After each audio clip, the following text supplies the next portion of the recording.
Hello चलो।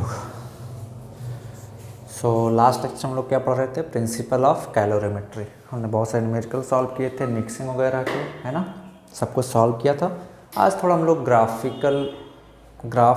के बारे में थोड़ा डिस्कस करते हैं, पर हम लोग हीट ट्रांसफ़र पे जंप करेंगे, ठीक है।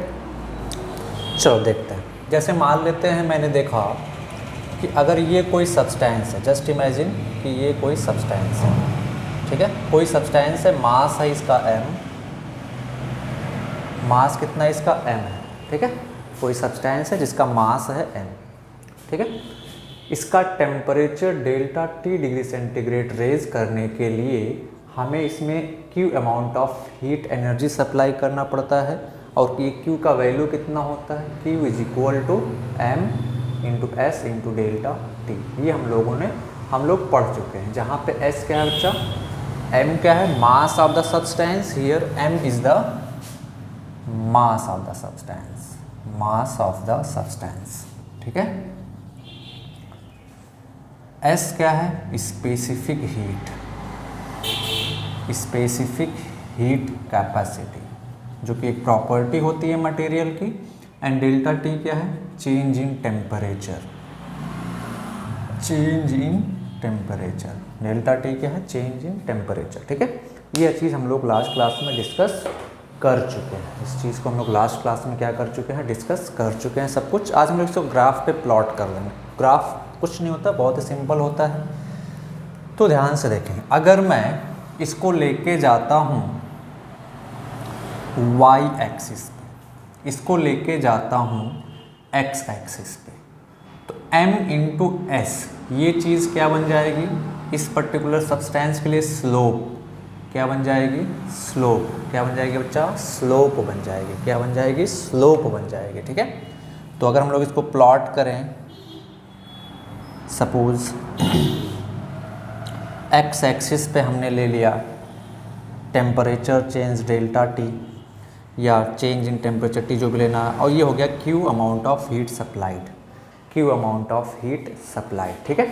तो मेरे को बताओ, इस इक्वेशन से हम लोग क्या लिख सकते हैं? y is equal to mx। इससे कंपेयर करें, y एक्सिस पे हमने हीट सप्लाइड Q लिया है, x एक्सिस पे हमने change in temperature delta T लिया है। तो ये जो स्लोप है, ये क्या रिप्रेजेंट कर रहा है? m into S. क्या रिप्रेजेंट कर रहा है बच्चा? m into S. क्या रिप्रेजेंट कर रहा है? m into S. तो ये किसका इक्वेशन है? स्ट्रेट लाइन का। तो अगर हम लोग इसको प्लॉट करेंगे तो हमें क्या मिलेगा? एक स्ट्रेट लाइन। क्या मिलेगा? एक स्ट्रेट लाइन। अब इस स्ट्रेट लाइन का जो स्लोप है थीटा, मान लेते हैं स्लोप थीटा, तो ये जो स्लोप है, slope is equal to tan theta. ये क्या रिप्रेजेंट कर रहा है यहाँ पे? m into S. क्या रिप्रेजेंट कर रहा है? m into S. Not only specific heat, क्या रिप्रेजेंट कर रहा है? m into S.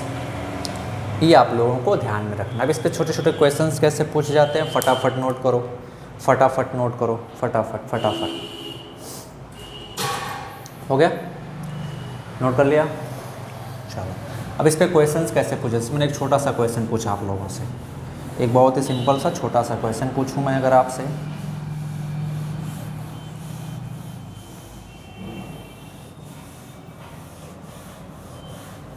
है ना, एक छोटा सा सिंपल सा क्वेश्चन पूछूं अगर मैं आपसे, जैसे,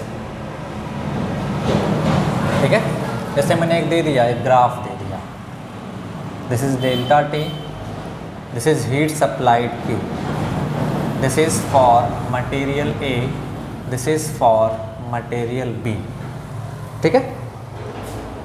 same mass, mass of substance, mass of substance A and B is same, mass of substance A and substance B is same, then choose correct option, ठीक है। choose correct option, choose correct option, choose correct option। option A, specific heat of A greater than specific heat of B। option B, specific heat of B greater than specific heat of A। option C, specific heat of A is equal to specific heat of B। option D, none, है ना। ये चार option दिए गए हैं। तो तो आप जल्दी से बताएं कौन सा ऑप्शन करेक्ट होगा, विच ऑप्शन विल बी करेक्ट, फटाफट फटाफट बिना देर किए हुए, है ना, फटाफट फटाफट फटाफट।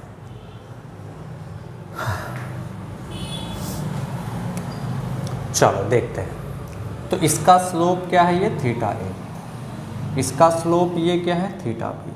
हम लोग क्या देखते हैं कि slope of B is greater than slope of A. और देखें क्यू जो है वाई एक्सिस पे है, तो क्यू इज इक्वल टू क्या होता है, एम एस डेल्टा टी। आप ऐसे अंधभक्तों की तरह ऐसे नहीं लिखने लग जाएंगे कि मास सेम है तो बी का स्पेसिफिक हीट ज़्यादा होगा, ए का कम होगा। ऑप्शन बी करेक्ट है, बट हमेशा इस इक्वेशन को लिखेंगे। अब ये वाई एक्सिस पे है, ये एक्स एक्सिस पे है, तो ये चीज़ स्लोप है, समझ पा रहे हो, ये चीज़ स्लोप है।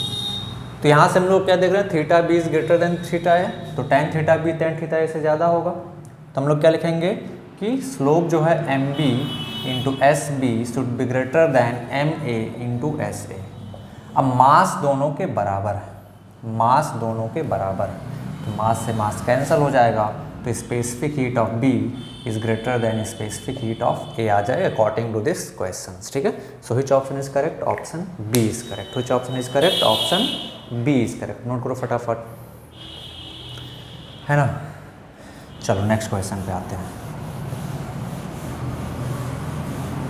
चलो फटाफट फटाफट नेक्स्ट क्वेश्चन पे आते हैं।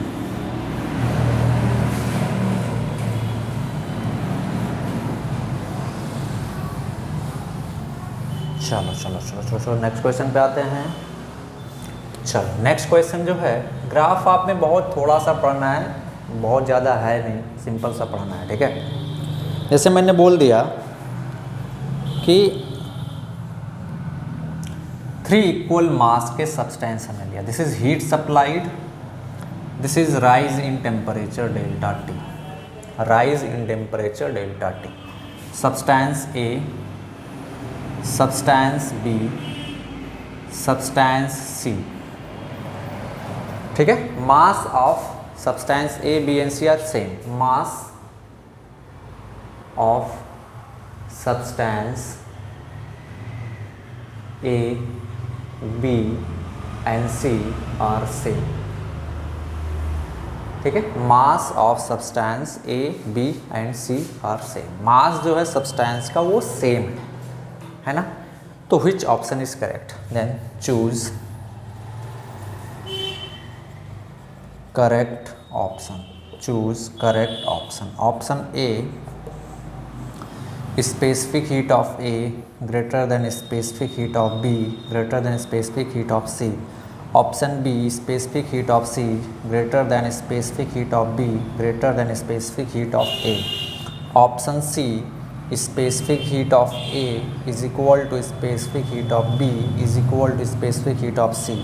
Option D none, option D none. चलें बताएं which option will be correct, फटाफट बिना देर किए हुए बताएं which option will be correct, फटाफट which option will be correct, बिना देर किए हुए, बिना देर किए हुए बताएं which option will be correct, which option will be correct, फटाफट फटाफट।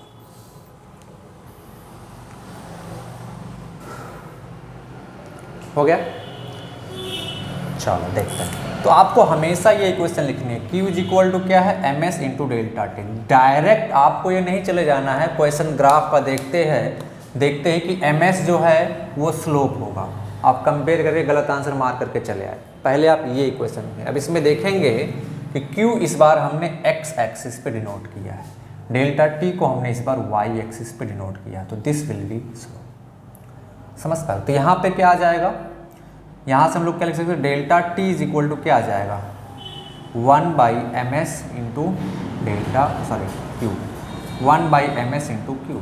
This is on Y axis, this is on X axis, so now this will be slope. तो इस बार स्लोप जो हो गया आपका रिवर्स हो गया, 1 बाई एम एस, क्या आ गया 1 बाई एम एस, समझ पा रहे हो, स्लोप क्या आ गया 1 बाई एम एस। अब यहाँ पे ध्यान से देखो, this is theta A, this is theta B and this is theta C. So आप क्या लिखोगे, theta C greater than theta B greater than theta A. तो ये स्लोप थीटा सी क्या है 1/m, मास सभी का सेम है 1/m into specific heat C greater than 1/m specific heat B greater than 1/m into specific heat A। मास सभी के same है तो मास से मल्टीप्लाई कर देंगे तो कैंसिल आउट और डिवाइड कर देंगे, तो यहाँ से क्या आ जाएगा 1 specific heat C greater than 1 specific heat B greater than 1 specific heat A। तो इसको रिवर्स करोगे तो क्या आ जाएगा, उल्टा हो जाएगा, ये specific heat of C less than specific heat of B less than specific heat of A। यानी कि कौन सा ऑप्शन करेक्ट हो जाएगा इसमें से, ऑप्शन ए, सबसे ज़्यादा स्पेसिफिक हीट किसका होगा, ए का। कि सबसे ज़्यादा स्पेसिफिक हीट किसका होगा बच्चा, ए का होगा, देन बी का, देन सी का। सबसे कम स्पेसिफिक हीट किसका होगा, सी का। ठीक है, नोट करें फटाफट।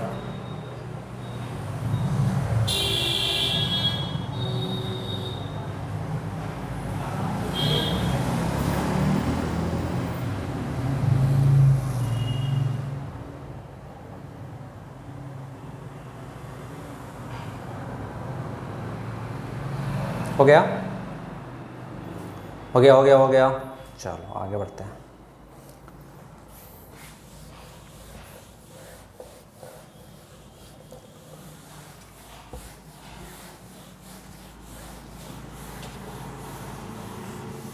नेक्स्ट देखो, नेक्स्ट देखो, हमने लिखाया था कि स्पेसिफिक हीट जो है वाटर का होता है कितना, 1 calorie per gram degree centigrade. Specific heat ice का होता है कितना, 0.5 calorie per gram degree centigrade. Specific heat vapour का यानी कि स्टीम का जो होता है वो हमने लास्ट क्लास में बताया कि 0.5 ले लें, बट वो 0.5 से ज़्यादा होता है। 0.5 से क्या होता है, ज़्यादा होता है। 0.67 आई थिंक ऐसे समथिंग होता है। ठीक है, तो 0.67 एंड समथिंग ऐसे कुछ होता है, 5 calorie per gram degree centigrade. Latent heat of ice कितना होता है, 80 calorie per gram. And latent heat of vapour या लेटेंट हीट ऑफ वाटर कितना होता है, 540 कैलोरी पर ग्राम। वेपर का मतलब वाटर कन्वर्ट हो रहा है स्टीम में या वेपर में, या फिर वेपर कंडेंस हो रहा है स्टीम में। ठीक है, ये चीज़ होता है।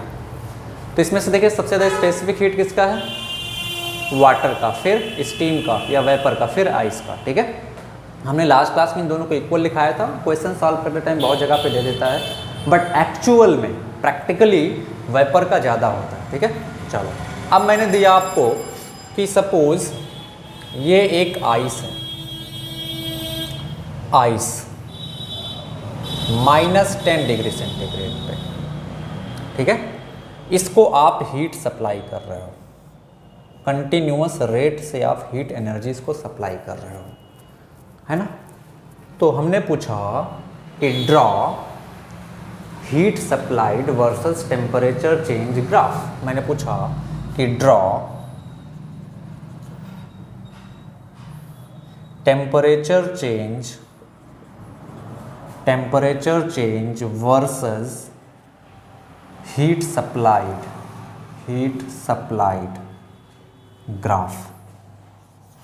हमको क्या ड्रॉ करना, ग्राफ। तो सबसे पहले आप ग्राफ कैसे ड्रॉ करेंगे, जब आइस को सबसे पहले -10 डिग्री सेंटीग्रेड पे है, अब इसको हीट सप्लाई करोगे, इसका टेम्परेचर बढ़ेगा। यानी कि देखिए कैसे कैसे चीज़ होगा, -10 डिग्री सेंटीग्रेड पे आइस है ये, इसको हीट एनर्जी दोगे तो ये क्या होगा, सबसे पहले इसका टेम्परेचर बढ़ेगा कहाँ तक, 0 डिग्री सेंटीग्रेड आइस तक। कहाँ तक, 0 डिग्री सेंटीग्रेड आइस तक। मैंने 0 क्यों लिया, क्योंकि इसका मेल्टिंग पॉइंट होता है 0। ठीक है, अब फिर अगर फर्दर आप हीट सप्लाई करते हो इसको, तो अब ये 0 डिग्री सेंटीग्रेड का आइस कन्वर्ट होगा किस में, 0 डिग्री सेंटीग्रेड वाटर में। और टेम्परेचर तब तक नहीं चेंज होगा जब तक कि पूरा का पूरा आइस कन्वर्ट नहीं हो जाता है, क्योंकि यहाँ से यहाँ तक क्या चेंज हो रहा है, फेज चेंज हो रहा है। अब अगर इस वाटर में को आप फिर से हीट सप्लाई करते हो तो ये कन्वर्ट हो, इसका वाटर का टेम्परेचर बढ़ेगा कहाँ तक, 100 डिग्री सेंटीग्रेड, क्योंकि बॉइलिंग पॉइंट वाटर का कितना होता है, 100 डिग्री सेंटीग्रेड। तो ये 100 डिग्री सेंटीग्रेड तक राइज करेगा टेम्परेचर इसका, है ना। अब फर्दर अगर आप यहाँ पहुँचने के बाद इसको हीट सप्लाई कर रहे हो तो अब वाटर का टेम्परेचर नहीं बढ़ेगा क्योंकि ये कन्वर्ट होना, फेज चेंज, सिंपल बोले तो क्या चेंज स्टार्ट हो जाएगा, फेज चेंज स्टार्ट हो जाएगा। क्या हो जाएगा, फेज चेंज। तो ये कन्वर्ट हो जाएगा 100 डिग्री सेंटीग्रेड स्टीम में, किसमें, स्टीम में, 100 डिग्री सेंटीग्रेड स्टीम। अब ध्यान से देखें, है ना, अब फर्दर अगर आप इसको हीट सप्लाई करते हो तो इस आइस का, सॉरी इस स्टीम का टेम्परेचर क्या करेगा, राइज करेगा T डिग्री सेंटीग्रेड स्टीम। ठीक है, तो अब इसी चीज़ को ग्राफ पे प्लॉट कर देना, इसी चीज़ को ग्राफ पे प्लॉट कर देना। मान लेते हैं ये m ग्राम का आइस था, m ग्राम मास था हमारा। ठीक है, हम इसको हीट एनर्जी देना स्टार्ट किए तो पहले इसका टेम्परेचर बढ़ेगा कहाँ तक, आइस के मेल्टिंग पॉइंट तक। फिर मेल्टिंग पॉइंट पे पहुँचने के बाद जो भी हीट दोगे तो टेम्परेचर नहीं बढ़ाएगा, सिंपल फेज चेंज में जाएगा। कब तक, जब तक कि पूरा आइस कन्वर्ट नहीं हो जाता है वाटर में। ऐसे किसी भी सब्सटेंस के लिए हम ड्रॉ कर सकते हैं। ठीक है, 0 डिग्री सेंटीग्रेड के वाटर में जब तक वो कन्वर्ट नहीं हो जाता। फिर अब ये 0 डिग्री सेंटीग्रेड वाटर को जब आप हीट दोगे इसका टेम्परेचर राइज करे कहाँ तक, बॉइलिंग पॉइंट ऑफ वाटर तक। क्यों, क्योंकि बॉइलिंग पॉइंट पे फेज चेंज स्टार्ट हो जाता है, तो बॉइलिंग पॉइंट तक राइज किया। अब इस 100 डिग्री से जब भी हीट एनर्जी आप सप्लाई करोगे तो कन्वर्ट होना स्टार्ट कर देगा किसमें, स्टीम में, और टेम्परेचर सेम रहेगा, चेंज नहीं करेगा। ठीक है, और यहाँ पे अब यहाँ स्टीम बन चुका है तो फर्दर अगर आप इस स्टीम को हीट सप्लाई करोगे तो इस स्टीम का टेम्परेचर राइज करेगा, जितना हीट सप्लाई करोगे उतना राइज करेगा। ठीक है, अब इसी को हमको ग्राफ पे प्लॉट कर देना है। तो मैं कैसे प्लॉट करूँगा, ध्यान से देखेंगे सभी लोग। इसको मैं मिटा रहा हूँ, आप लोग नोट कर लें, फटाफट नोट कर लो, मैं इसको मिटा रहा हूँ। चलो चलो चलो चलो चलो चलो चलो चलो चलो चलो चलो चलो चलो चलो देखो मैंने क्या लिया,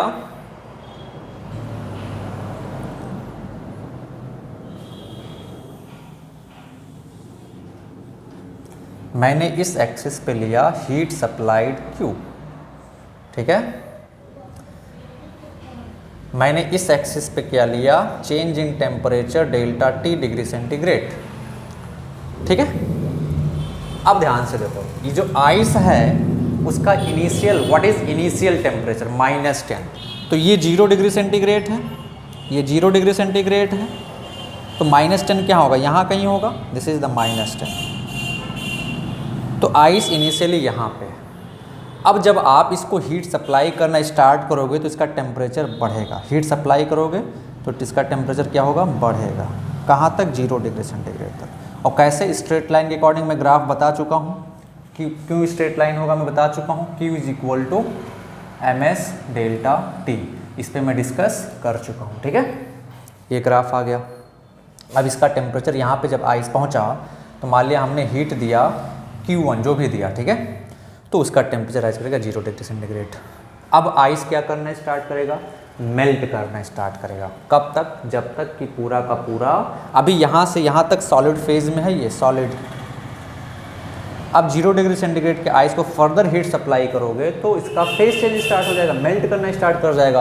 और ड्यूरिंग मेल्टिंग या during phase change temperature remain constant, temperature change नहीं करता है। तो टेम्परेचर नहीं चेंज करेगा तो अभी क्या करोगे, आप हीट सप्लाई करते जा रहे हो, इसका टेम्परेचर यहाँ तक, यहाँ से यहाँ तक, यहाँ से यहाँ तक क्या हो रहा है बच्चा, फेज चेंज हो रहा है, फेज चेंज। यानी कि इस यहाँ से यहाँ तक सिर्फ और सिर्फ सॉलिड है, यहाँ से यहाँ तक के बीच में क्या है, सॉलिड और लिक्विड दोनों है। तो मैं लिख देता हूँ सॉलिड प्लस लिक्विड, क्योंकि यहाँ पे क्या हो रहा है, फेज चेंज हो रहा है। इस पॉइंट पे क्या मिल गया आपके पास, 0 डिग्री सेंटीग्रेड का वाटर। इस पॉइंट पे क्या है आपके पास, 0 डिग्री सेंटीग्रेड का वाटर। तो अगर आप यहाँ फिर से हीट सप्लाई करोगे तो टेम्परेचर राइज करेगा, तो फिर से आपका ग्राफ ऐसा आ जाएगा। ये दोनों पैरेलल नहीं होंगे, ये दोनों पैरेलल नहीं होंगे। ठीक है, फिर से आ गया ऐसा कुछ, तुम लोग पैरेलल बना लेगा, वही एज्यूम कर लेगा दिमाग में। टेम्परेचर इसका राइज किया, कहाँ तक राइज करेगा टेम्परेचर इसका, वाटर का टेम्परेचर कहाँ तक राइज करेगा, बोलो 100 डिग्री सेंटीग्रेड तक। कहाँ तक, 100 डिग्री सेंटीग्रेड तक। अब इसके बाद क्या होगा, फिर से फेज चेंज स्टार्ट होगा। अब 100 डिग्री सेंटीग्रेड वाटर पहुँच चुका तो क्या स्टार्ट होगा, फिर से उसका फेज चेंज स्टार्ट होगा। तो फिर से फेज चेंज स्टार्ट होगा तो क्या होगा, यहाँ पे है ना, यहाँ से हमने मिला दिया इसको सपोज। तो फिर से टेम्परेचर कांस्टेंट रहेगा जब तक कि पूरा का पूरा फेज सेम चेंज नहीं हो जाता है ना। अब देखें, यहाँ पे जब आप पहुँचे तो ये जो आपका m ग्राम का आइस था ये पूरा का पूरा किसमें 100 डिग्री सेंटीग्रेड वाटर में है। तब अगर आप फर्दर हीट सप्लाई करोगे इस पॉइंट पे भी तो फेज चेंज स्टार्ट हो जाएगा। फेज चेंज में टेम्परेचर सेम रहेगा, कितना रहेगा 100 डिग्री सेंटीग्रेड। कब तक? जब तक कि पूरा का पूरा लिक्विड जो है वाटर वो वेपर में कन्वर्ट नहीं हो जाता है। अब इसके बाद यहाँ पे इस पॉइंट पे सारा का सारा वेपर में कन्वर्ट हो चुका है। तो अगर यहाँ से आप फर्दर हीट सप्लाई करोगे तो टेम्परेचर क्या करेगा? फिर से राइज करेगा। अब टेम्परेचर राइज करता जाएगा, समझ पा रहे हो? टेम्परेचर क्या करता जाएगा? राइज करता जाएगा। तो ये पूरा ग्राफ हो गया, समझ पा रहे हो? अच्छा, यहाँ पे सिर्फ और सिर्फ क्या है? सॉलिड। तो मैं सॉलिड को S से डिनोट कर रहा हूँ, लिक्विड को L से। यहाँ से यहाँ तक सॉलिड, यहाँ से यहाँ तक सॉलिड और लिक्विड दोनों, यहाँ से यहाँ तक सिर्फ और सिर्फ लिक्विड, यहाँ से यहाँ तक लिक्विड प्लस वेपर दोनों, ठीक है। और यहाँ से इसके बाद सिर्फ और सिर्फ क्या है?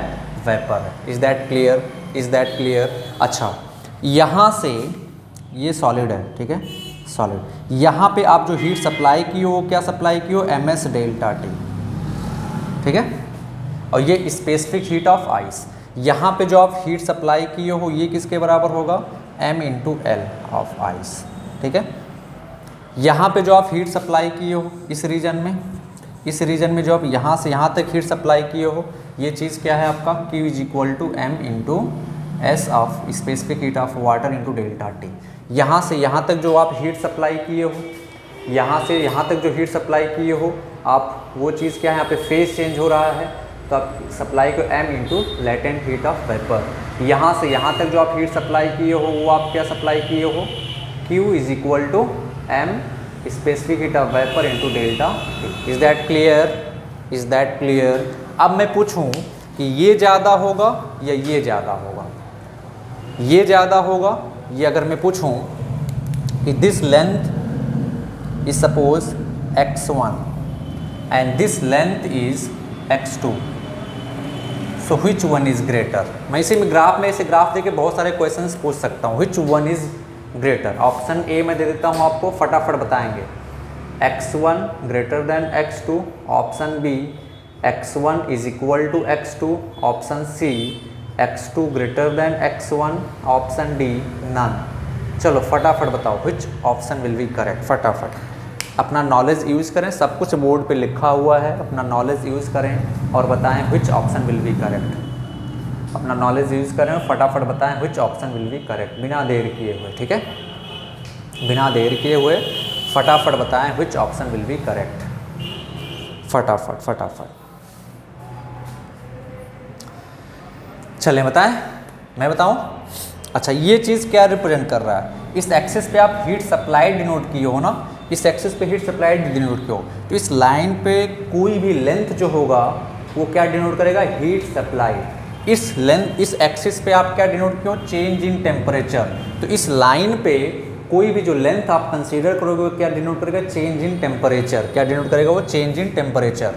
तो आप मेरे को बताओ ये चीज़ क्या? Heat supply during phase change. यहाँ से यहाँ तक क्या हो रहा है? सॉलिड कन्वर्ट हो रहा है किसमें? लिक्विड में। तो सॉलिड कन्वर्ट हो रहा है लिक्विड में, तो आप क्या लिखोगे? M × latent heat of ice. Mass तो सेम है, 10 ग्राम ही है, लेटेंट हीट ऑफ आइस, ठीक है। अच्छा, इस रीजन में जो आप हीट सप्लाई किए हो वो चीज़ क्या होता है? मास × लेटेंट हीट ऑफ वेपर। अब लेटेंट हीट ऑफ आइस जो होता है वो 80 होता है, लेटेंट हीट ऑफ वेपर जो होता है वो 540 कैलोरी होता है, ठीक है, पर ग्राम। तो मेरे को बताओ ये अमाउंट ज़्यादा होगा या ये अमाउंट ज़्यादा? दोनों के लिए मास सेम है, तो ये अमाउंट ज़्यादा होगा या ये अमाउंट ज़्यादा होगा? ऑब्वियस सी बात है ये अमाउंट ज़्यादा होगा, क्योंकि इसमें मास में 540 से मल्टीप्लाई कर रहे हैं, यहाँ पे मास में 80 से मल्टीप्लाई कर रहे हैं, तो ये लेंथ x2 क्या होगा? ज़्यादा होगा। So option C is correct. अच्छा, ठीक है, ऑप्शन सी इज करेक्ट, ठीक है। नोट करो, फिर इसी ग्राफ में आपसे दूसरा क्वेश्चन पूछता हूँ, नोट करें फटाफट। हो गया? चलो चलो, इसी में आपसे मैं दूसरा ग्राफ पूछता हूँ, इसी ग्राफ में आपसे दूसरा क्वेश्चन पूछता हूँ, ठीक है।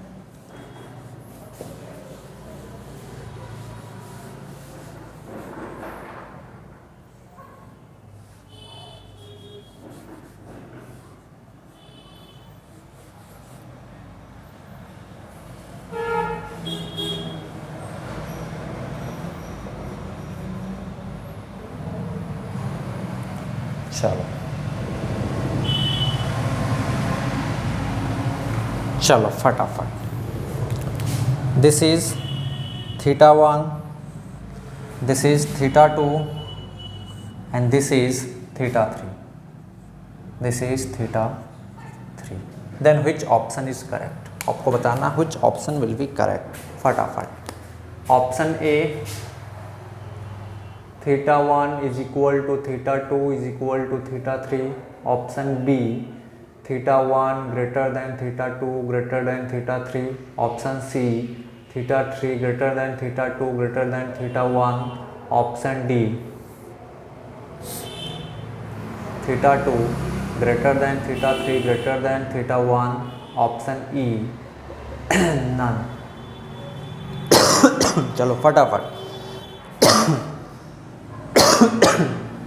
फटाफट बोलो कौन सा ऑप्शन करेक्ट होगा, जल्दी जल्दी।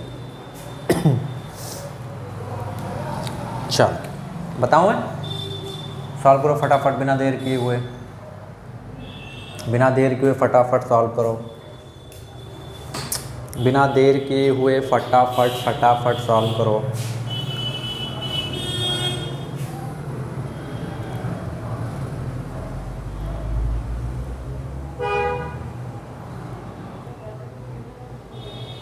हो गया। चलो सबसे पहले थीटा 1 की बात कर लेते हैं। तो देखो थीटा 1, आप इस इक्वेशन को लिखो Q is equal to M S delta T, ठीक है।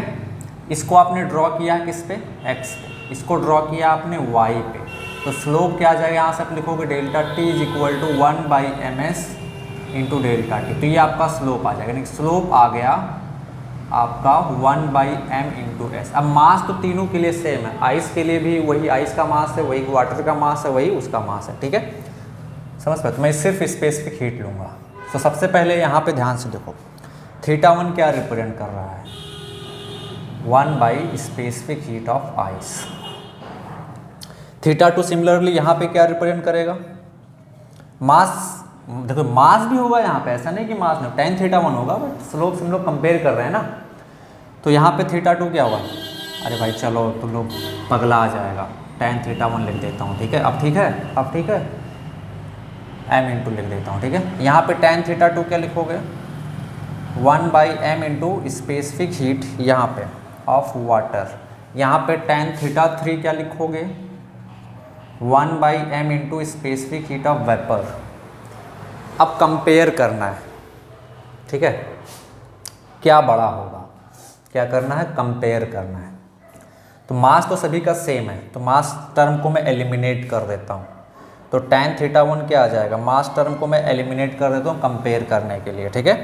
1 by specific heat of ice, tan theta 2 क्या आ जाएगा, 1 by specific heat of water, and tan theta 3 क्या आ जाएगा, 1 by specific heat of vapour.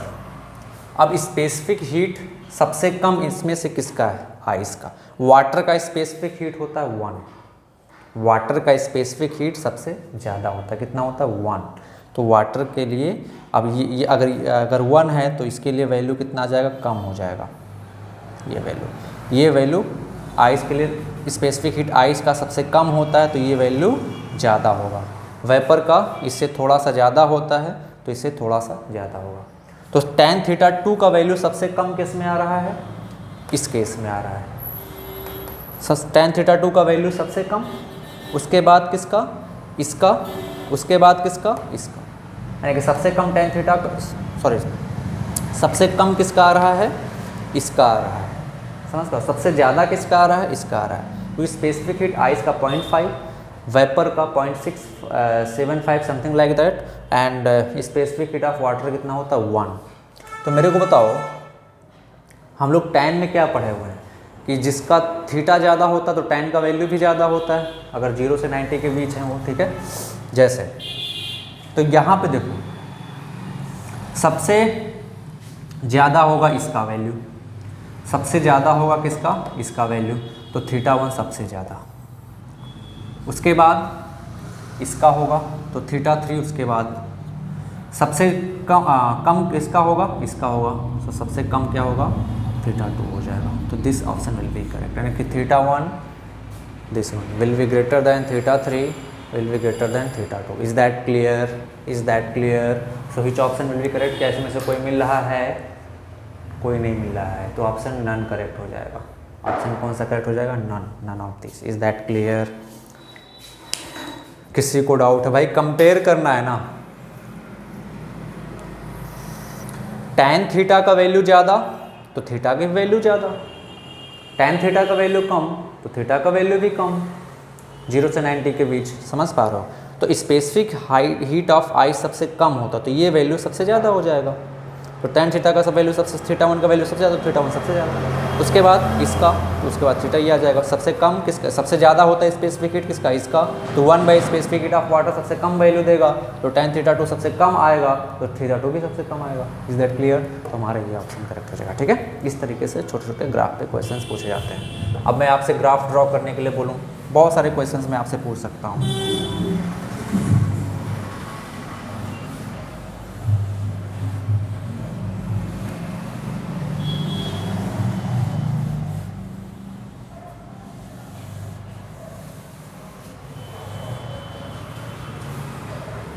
जैसे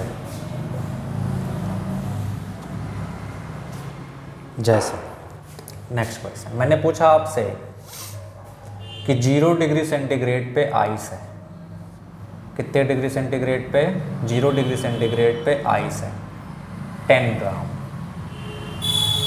हम इसको कांस्टेंट रेट से हीट सप्लाई कर रहे हैं, कांस्टेंट रेट से हीट सप्लाई कर रहे हैं। ठीक है, ड्रॉ टेम्परेचर चेंज वर्सेस, हमने पूछा draw temperature change versus heat supplied graph, heat supplied graph, temperature change versus heat supplied graph. ठीक है, फटाफट ड्रॉ करो, फिर मैं बताता हूँ। कोशिश करो एक बार तुम लोग ड्रॉ करने की। कोई भी टेम्परेचर दे सकता है, ठीक है, कोई भी टेम्परेचर दे सकते हैं। ठीक है, कोई भी टेम्परेचर दे सकते हैं। चलो तो मैं बताता हूँ आपको। ये हो गया हीट सप्लाइड, ये हो गया change in temperature delta T, ये 0 डिग्री सेंटीग्रेड, और आइस आपका इस बार 0 डिग्री सेंटीग्रेड पे ही। तो अब जब आप इसको हीट सप्लाई करोगे तो फेज चेंज स्टार्ट हो जाएगा यहाँ तक। तो यहाँ तक क्या आ जाएगा आपका? सॉलिड प्लस लिक्विड का मिक्सचर। यहाँ पे आपको क्या मिलेगा? 0 डिग्री सेंटीग्रेड का वाटर। अब आप जब फिर से हीट सप्लाई करोगे तो इसका टेम्परेचर क्या करेगा? राइज करेगा। कहाँ तक राइज करेगा? हमको पता है 100 डिग्री सेंटीग्रेड तक। कहाँ तक राइज करेगा? 100 डिग्री सेंटीग्रेड तक। कहाँ तक राइज करेगा? 100 डिग्री सेंटीग्रेड तक। फर्दर अब यहाँ पे सिर्फ क्या है? लिक्विड है। ठीक है, अब फर्दर जब आप यहाँ पे हीट सप्लाई करोगे तो फिर से फेज चेंज स्टार्ट हो जाएगा। क्या स्टार्ट हो जाएगा? फेज चेंज स्टार्ट हो जाएगा। और यहाँ पे क्या होगा? आपका लिक्विड प्लस वेपर का मिक्सचर होगा। इस पॉइंट पे आपका 100 डिग्री सेंटीग्रेड का क्या होगा? वेपर होगा या स्टीम होगा, जो भी बोलो। अब इस पॉइंट पे फिर से हीट सप्लाई करना स्टार्ट करोगे तो क्या होगा? फिर से टेम्परेचर राइज करता हुआ चला जाएगा। यह ग्राफ हो गया। हाँ, कुछ भी पॉइंट दे दे, बस आपको पता होना चाहिए कि क्या वो चीज़ हो रहा है। ठीक है, सब कुछ ठीक है। कहाँ पे फेज चेंज हो रहा है, कहाँ पे फेज चेंज नहीं हो रहा है। अब मैं पूछूँ इसमें से कुछ भी, ये लेंथ ज़्यादा होगा या ये लेंथ ज़्यादा होगा, तो आप बता सकते हो, सिंपल है ना। ये एंगल ज़्यादा होगा या ये एंगल ज़्यादा होगा, बता सकते हो, सिंपल है ना। एक क्वेश्चंस मैंने आपको करा के दिखा दिया फटाफट। चलो नोट कर लो, मिटा दें। तो कैलोरीमेट्री अभी आपका पूरा का पूरा फिनिश हो चुका है। कैलोरीमेट्री आपका पूरा फिनिश्ड हो चुका है। अभी हम लोग क्या पढ़ेंगे बच्चा? Heat transfer. नेक्स्ट लेक्चर में हम लोग क्या पढ़ेंगे? Heat transfer. ओके, सो मिलते हैं नेक्स्ट लेक्चर में। ठीक है, ओके, टाटा।